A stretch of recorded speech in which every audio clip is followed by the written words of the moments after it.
I met my wife at a dance that I had walked into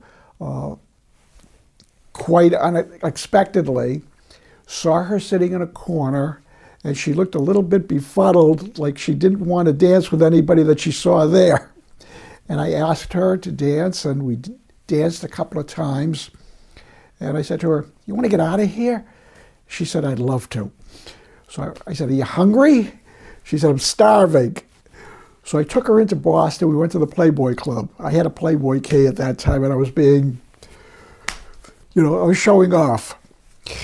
And she ordered a filet, had a drink, then we got in the car, we took a ride, and we went to Cranes Beach. Because I knew at Cranes Beach, at that time of the year, deer walked around on the beach.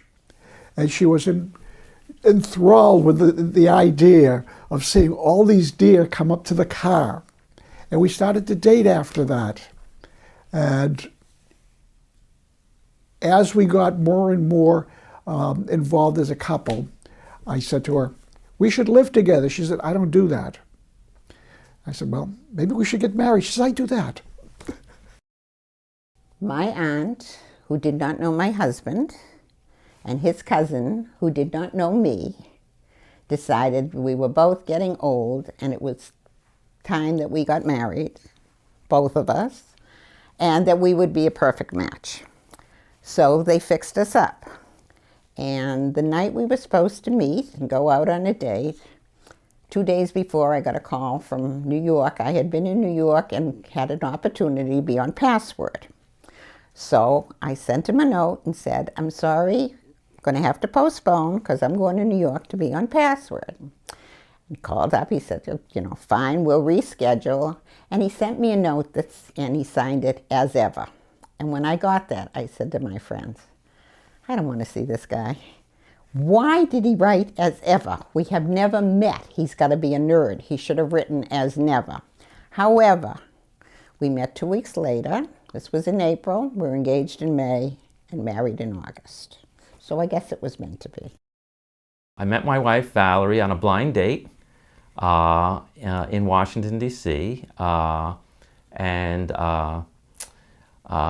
we hit it off on the very first date. But she was actually visiting from Massachusetts, and so we had a long-distance relationship for quite a while. And I guess a little funny story is that I think you hear about men are from Mars and women are from Venus.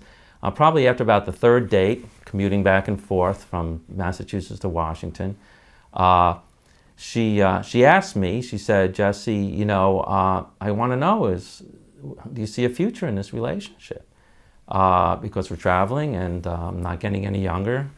And being a guy, I'm thinking, yeah, I could see 2 or 3 more dates. Meanwhile, I guess she's thinking the rest of her life. So I said, yeah, I see a future. And sure enough, we did have a future, and we ended up getting married not that long afterwards.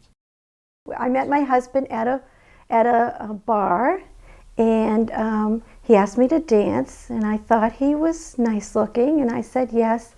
And then he spoke to me, and I thought he was a complete dud.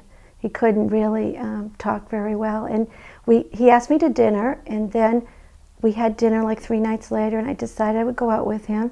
And then he turned out to be hilarious. And that's why I was attracted to him, because he's made me laugh.